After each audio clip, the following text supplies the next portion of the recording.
Good evening, ladies and gentlemen. We're here to talk about Dormate, give you some business insights to a newly startup platform providing food, healthy food from students for students.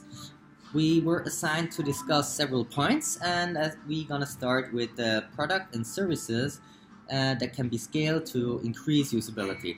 First, by geography.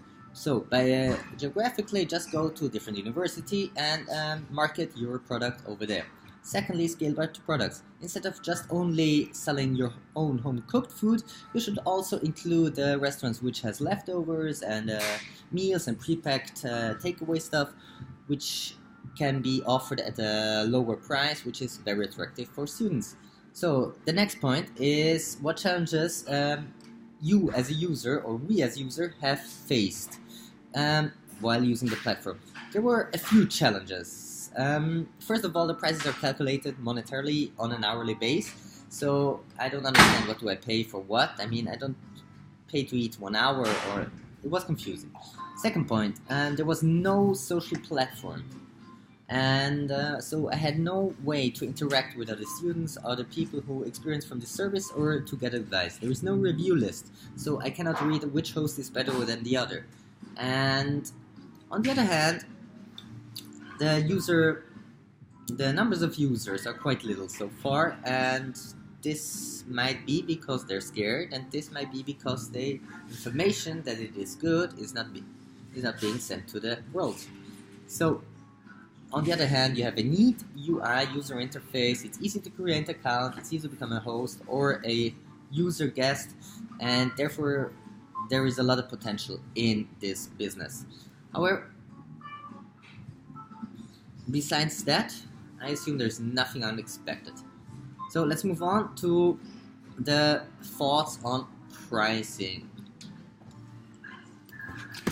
And now I'll be talking about the pricing. We find the pricing on the platform very reasonable, as it's a cheap priced meal to a medium priced meal that a student can afford. But the weird thing that I found that the price is charged per hour. I think it would be more convenient and easier to understand to charge per meal, do the pricing per meal, not per hour.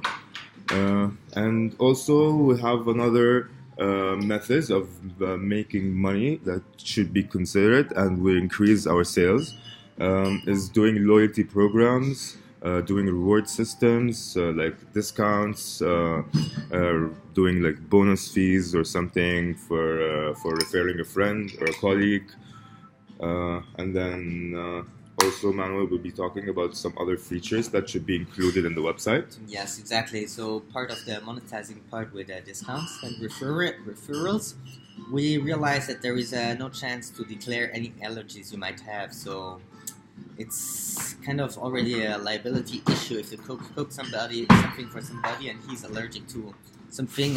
We need to make sure that the allergy is already declared and there will be no bad legal influence in these terms. Secondly, since we're all students and we have these all-nighters, it's essential that we have food at home also in the night when nobody's there, nobody cooks and nobody delivers, right? So it's important that you provide bulk buying. Big bowls, fried rice, or I don't know, whatever it may be, in a way that it can be hold up for a couple of hours or days, so that you can open it and close it again, and you have food whenever it is. Then, as we said before, social interactions are missing. That's something really powerful, a very powerful tool. You can even expand the social interactions by videos, like showing how we did this and how such a dinner went. And then we also could include like some proper bloggers providing some with healthy recipes, giving some news, new scientific findings of new food and how to include them in our menus. Talk about the heritage of all these menus, blogs, interviews with chefs, and all these kind of things. And it's very important to have a user history where recommendations come from. The only competitor is EatWith, and the best thing compared to us he has is more clients. So basically we're on a good run. Last but not least, And now I'll be talking about a competitor. There's a very big competitor on this new platform, which is called Eat With.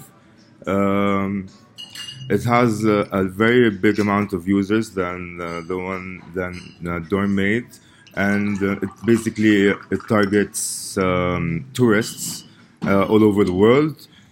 It's more expensive than our pricing because the quality of the food, and also it gives you more than experience. It gives you an experience about the cuisine that you're trying, and also there's a lot of other features that Eat With that you can follow from Eat With, as it looks like a very successful platform.